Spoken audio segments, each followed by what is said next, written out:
My name is Ranger Jake Park. I was born in southern Illinois, just miles from the wild expanse of Shawnee National Forest.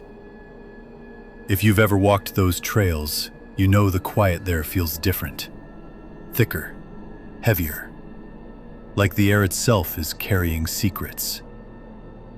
I've served in these woods for most of my life, first as a boy chasing deer through the hollows, and later as a ranger, sworn to protect them. But what I'm about to tell you isn't in any official report. It isn't something you'll find carved into a trail map or printed on a sign. It's something passed in whispers between rangers, spoken carefully in the dark, as though naming it aloud might call it closer. They tell you never to follow the bones. I know now why, but at the time, I couldn't resist. People had gone missing. Good people. Families were waiting for answers, and the forest had a way of pressing on my conscience. I wanted to believe I could find something that others had overlooked. I told myself I was just doing my job, but that's not the truth. The truth is, I had to know what took them. It began with a report out of Max Creek. That place already carried a reputation. Hikers whispered about strange lights drifting between the trees. Locals warned of a pull, a kind of force that made compasses spin and radios die. 3 hikers had gone out there last fall. None of them came back. Search teams combed the trails, brought in dogs, drones, helicopters. Nothing. It was as if the forest had swallowed them whole. I set out one evening with a flashlight, a compass, and a promise to myself that I wouldn't wander too far. The moment I stepped off the main path, the sounds of the forest began to change. The owls fell silent. Even the crickets seemed to cut off, leaving me alone with the crunch of my boots on the leaves. It was too quiet. So quiet I could hear my own heartbeat thumping in my ears. That was when I noticed the first fragment. At first glance, it looked like a stick half buried in the dirt. But when I bent down and brushed it off, I realized it was bone. Pale, weathered, stripped clean. I told myself it could have been from a deer. That's what I wanted to believe. But 50 yards later, I found another. A jawbone. Human. The trail wasn't marked on any map. It seemed to form itself out of the undergrowth, as though the forest had shifted to show me the way. And scattered along that hidden path, every dozen steps or so, was another fragment. A vertebra. A femur. A hand with fingers still curled. Each piece laid out as though placed by unseen hands, pointing deeper into the trees. I should have turned back. The sound stopped. When I turned my light toward the trees, there was nothing. Nothing but black trunks and endless shadows.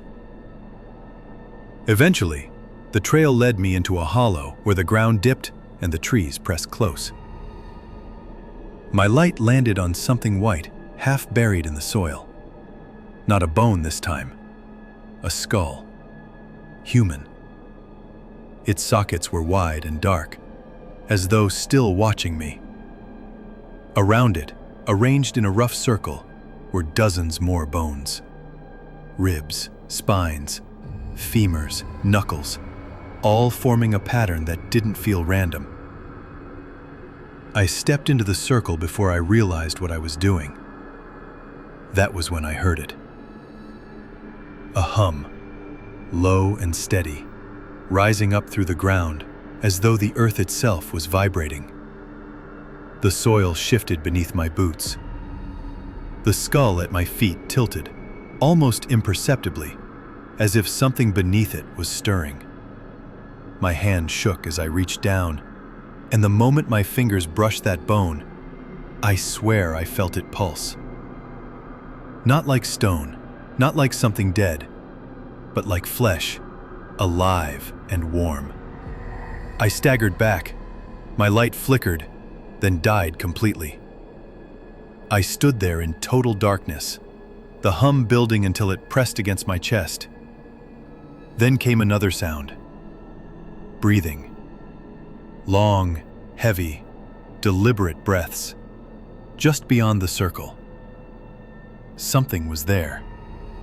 Something that had been waiting. I ran. Branches clawed at my arms, roots caught my boots, but I kept running. I didn't stop until I burst onto the main trail, gasping, heart hammering. When I looked back, the path I'd followed was gone. Nothing but trees and darkness. I made it back to camp at dawn, but sleep never came. In the half-light of morning, I saw something outside my tent. Propped carefully against the canvas was a single bone. A femur, clean and white. The same one I had touched. Since that night, I haven't slept right. At home, I hear scratching beneath the floorboards. At night, when the wind is still, I hear bones knocking against each other like dry sticks. And sometimes, in the corner of my eye, I see them. The long, thin figures stepping silently from the trees. I filed my report. I told the station what I'd seen. They looked at me the way people look at a man who's been out in the woods too long. No one wanted to believe me. Easier to write it off as exhaustion or imagination. But I know what I saw. And I know those missing hikers didn't just vanish. There's something older in Shawnee, something beneath the soil, beneath the roots, and it's still waiting. So if you ever find yourself walking those trails, and you see bones, and to those listening now, this story is only the beginning. The forest keeps its secrets, but I've seen enough to know it wants them found.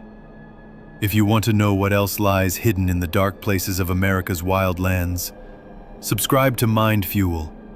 Come back for the next chapter. Because what I've told you tonight, it isn't the end. It's only the first piece of the trail. Shawnee National Forest has always carried a reputation. Locals whisper that the land is cursed, though no one agrees on how or why. Some say it's the spirits of tribes displaced long before the forest was protected. Others claim it's something older, something that has lived in those woods since long before man ever cut a path through them. The records show the first disappearances more than a century ago. Loggers in the early 1900s walked into the hollows and never came back. Their equipment was found piled neatly, as if someone had set it down with care. But the men were gone. Through the decades, the vanishings only grew. By the 1960s, there were dozens of reports. Hunters, hikers, campers, each case the same. People who should have been easy to find, simply gone without a trace. No tracks leading away, no signs of a struggle. Sometimes, their belongings were left behind. Sometimes the campsites looked almost untouched, except for the absence of the people who should have been sitting there. But it wasn't just individuals. Families went missing. Entire groups, whole camps stripped clean of human presence. No bags, no fires, just silence. The story that still haunts every ranger came out of the summer of 1984. A family reunion. 14 people gathered near a clearing not far from Max Creek. They were supposed to spend 3 days together in the woods. Only one of their cars ever left that gravel lot. Searchers found the site days later. The picnic tables were set. The food was still warm. Drinks were half full. A radio played static until its batteries died. But there wasn't a single trace of the people who had been there. 14 lives erased, as though the earth itself had swallowed them whole. And if you dig through the old records like I did, you'll find fragments the public never saw. Ranger logs written in shaky handwriting. Emergency calls that cut off in mid-sentence. I remember listening to one of those calls late one night in the office. A woman's voice, trembling, whispering, "Something's wrong. The woods.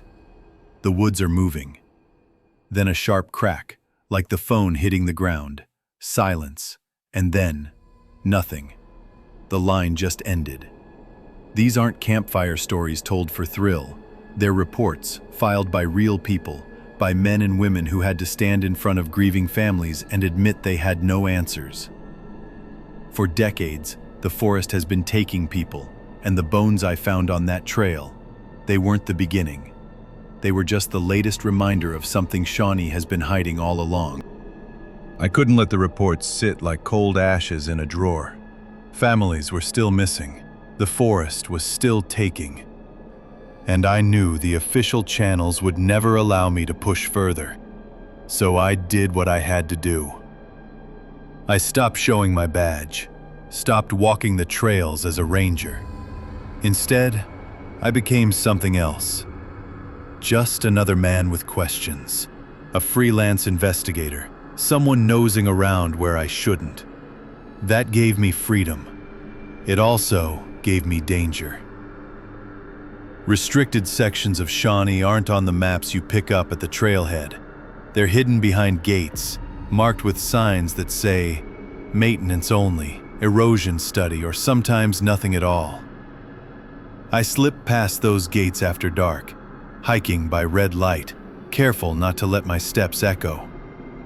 It was there, deep in those forbidden hollows, that I began to notice something strange. Old ranger markers, the kind we use to keep track of survey routes, carved into trees. But they weren't the right kind of marks. The symbols painted there weren't ours. Circles with lines crossing through them. Triangles nested inside triangles. Shapes that looked more like warnings than guides. Some had been painted over in black, as if someone tried to bury them beneath the bark itself. The deeper I went, the more the forest seemed to change. The air grew still, heavy, almost waiting. And then I started hearing the warnings. Locals I spoke to at the edge of town, men who'd worked the land their whole lives, women who carried stories passed down like heirlooms, told me the same thing, each in their own hushed way. Don't follow the bones, they said. That's their hunting ground. The first time I heard it, I laughed it off as superstition. By the fifth time, the words weighed heavier. Nobody said who they were, nobody dared to, but every voice carried the same fear, the same absolute certainty that following those bones was a choice you couldn't take back. Still, I went on. One evening, as I pushed through a thicket, I stopped to check my bearings. My compass had always been steady, a trusted tool. But when I held it up, the needle spun wildly before locking hard. South.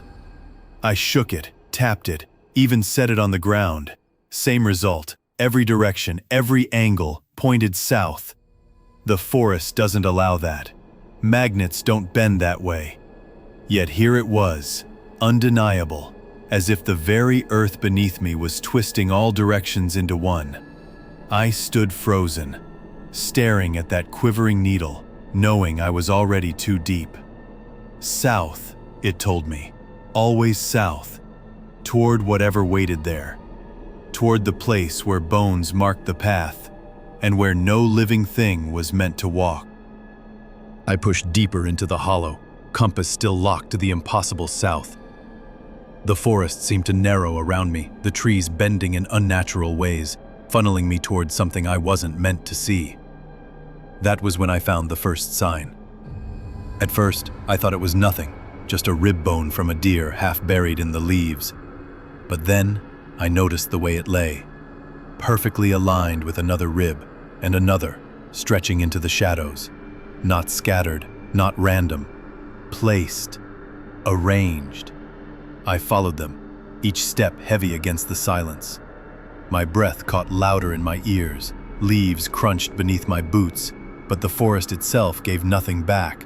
No wind, no birds, no sound except me and the trail. The bones grew in number, a skull here, an antler there, all laid in a pattern that began to curve. At first it was a line, then a circle, Then more, spirals, tight and deliberate, curling in on themselves as though marking something sacred. Whoever or whatever made them hadn't simply left remains behind, they had built with them. The deeper I went, I whispered into the void, the larger the bones became. Deer ribs gave way to elk skulls to something else, something larger, bones I didn't recognize. A femur nearly as long as I was tall, vertebrae stacked like stone pillars, some still bearing the dark stains of flesh that hadn't fully gone. I wanted to turn back. God knows I wanted to, but the trail kept pulling me forward, the way a current drags a body downstream. My light shook in my hands as I traced the spirals inward, every circle tighter, the air colder. My breathing grew ragged. I could hear it, heavy and uneven, like the forest itself was panting alongside me. Then I saw it. Half buried in the dirt, resting in a bed of leaves, was a human jawbone. At first, I thought it was old, bleached by years in the soil. But when I knelt closer, the truth hit me. It wasn't cold. It wasn't brittle. It was warm. Still warm. As if whoever it belonged to had only just stopped breathing. I stood frozen with that jawbone in my hand, the warmth of it sinking into my skin like it still belonged to something alive. My instincts screamed at me to leave it, to run back the way I came, but the trail wasn't done with me yet. Because just beyond that spiral of bones, the forest began showing me more. At first, it was scraps. Bits of fabric fluttering in the still air, snagged on branches, as though someone had been dragged through. A torn sleeve here, the corner of a backpack there. I reached out and touched one of the scraps. It was damp, frayed at the edges, but unmistakably human clothing.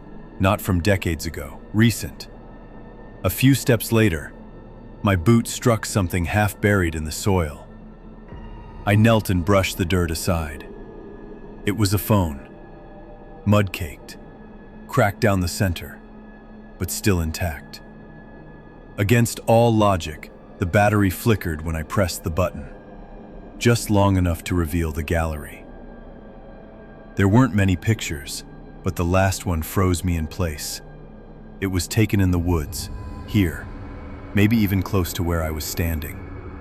The photo was blurred, tilted as though snapped in panic.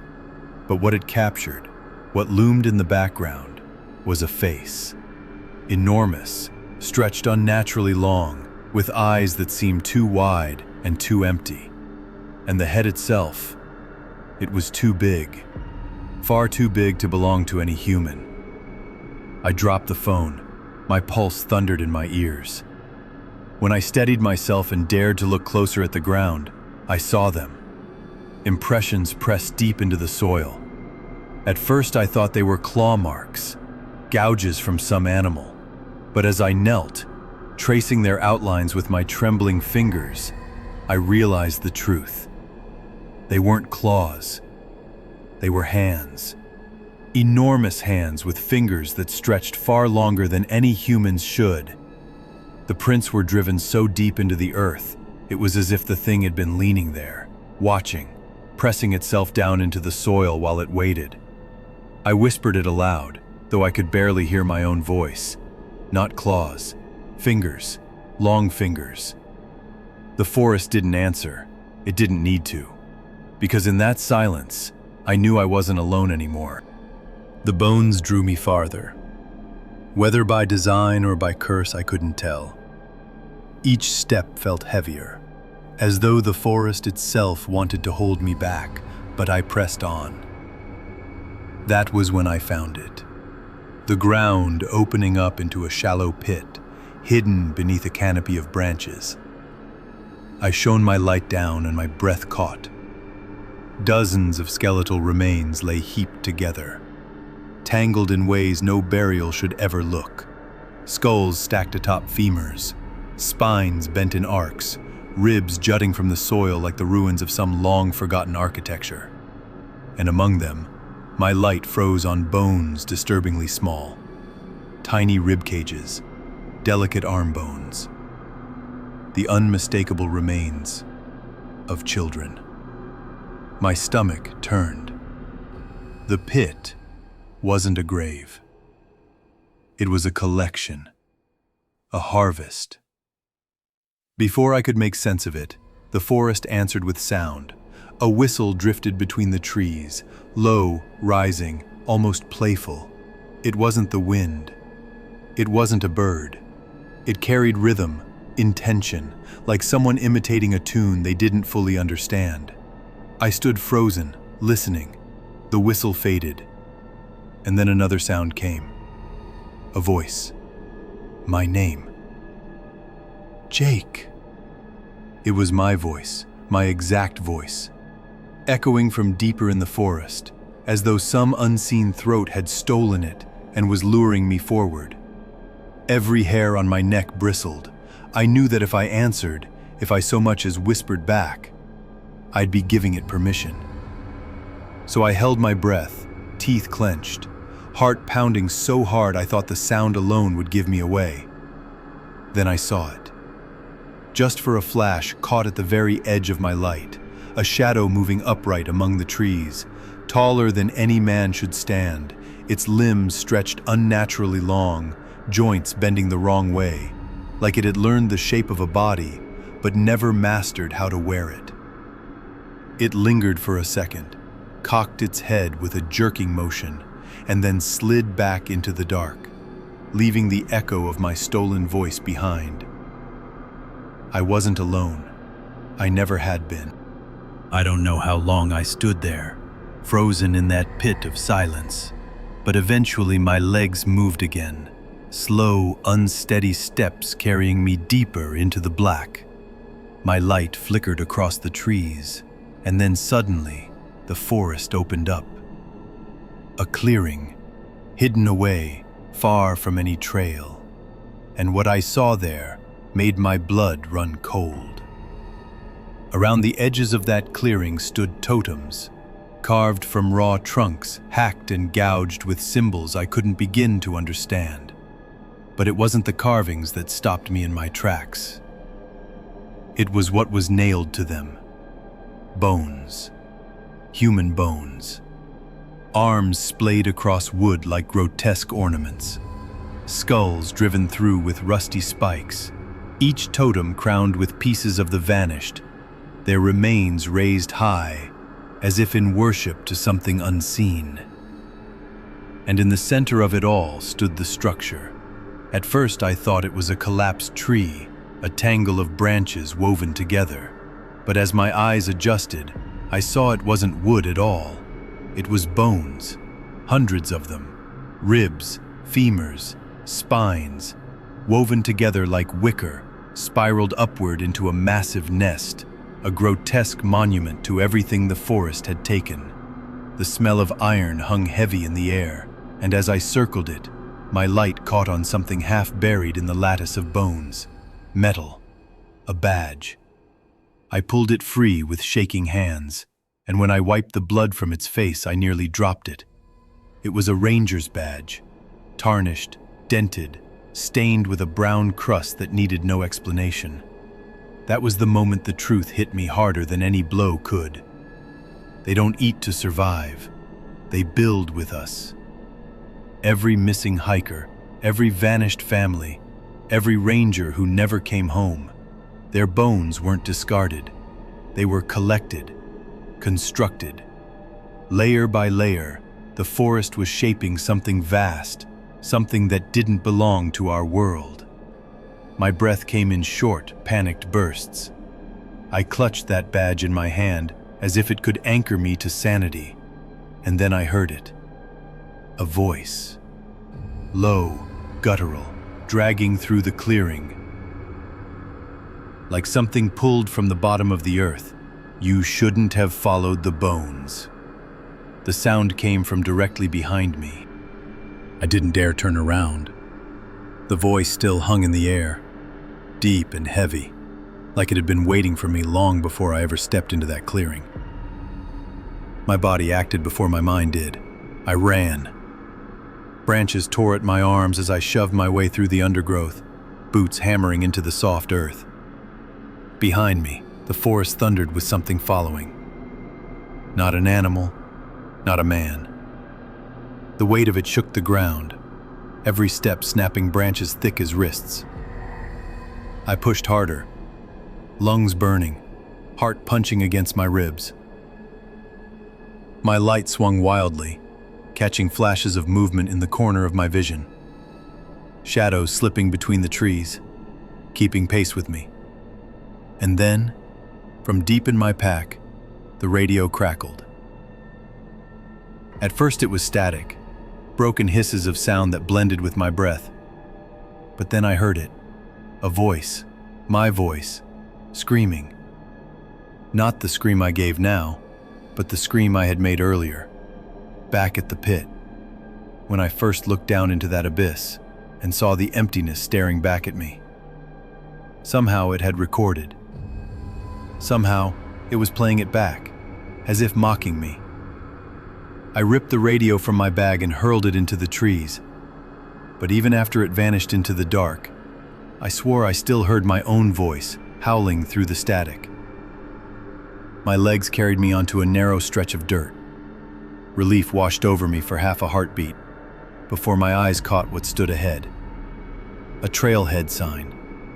Only, I hadn't taken a trail. I hadn't followed any path. Yet here it was, planted in the earth like it had grown overnight. The wood was splintered, the lettering almost gone. But scratched deep into its face were words that froze me mid-step. Go back. The edges of the letters were raw, gouged into the wood, as if carved in frantic desperation. My knees buckled beneath me. I stumbled forward, gripping the sign, trying to steady my breath, trying to make sense of any of it. That's when I heard it again. The sound of bones, rattling, clicking together, like thousands of teeth chattering in the wind. Except there was no wind. The forest was dead still.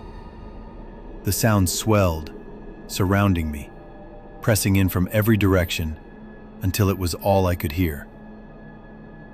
My head spun. My vision blurred. My chest heaved for air that wouldn't come. And then, darkness. The last thing I felt was the cold wood of that sign under my hand, and the rattling of bones echoing in my skull as everything went black. The first sound that reached me was not the forest, not the rattle of bones, but the steady hum of fluorescent lights. A faint buzz, sharp and sterile, cutting through the fog in my head. I opened my eyes to white walls, a curtain pulled halfway around a bed, and the muted beeping of monitors. A hospital. At least that's what it looked like. I remember whispering into the recorder they had left near me, my voice shaky, my throat raw. I made it out, or at least, I think I did. There was a pause. The kind of silence where you're not sure if you should go on, not sure if speaking the words will make them too real to ignore. But when I checked the mirror, the recorder clicked softly as I shifted, fabric rustling. My arm lifted, sleeve pulling back. The faint scrape of my fingernail against skin as I traced the lines that weren't there before. Not scars, not scratches, carvings. Thin, pale grooves winding beneath the surface of my skin. Just faint enough to see in the light. Just deep enough to feel with every heartbeat. They curved and twisted like the engravings I had seen gouged into the wood, like the patterns carved into bone. I swallowed hard, the words nearly breaking as I whispered into that small device. They're growing. For a moment, the recording filled with only breath, mine, uneven, rattling with exhaustion.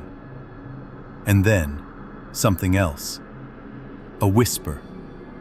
Faint at first, then stretching, distorting, as if the recorder itself wasn't just capturing my voice, but carrying another. You followed the bones. The voice cracked and split, dragging itself across the speaker, deeper, colder, until it didn't sound human anymore. Now they'll follow you. The tape ended in static, and the room, the walls, even the light, it all seemed to flicker with it, as if the static wasn't just inside the recorder anymore. Then, silence. Black. Nothing.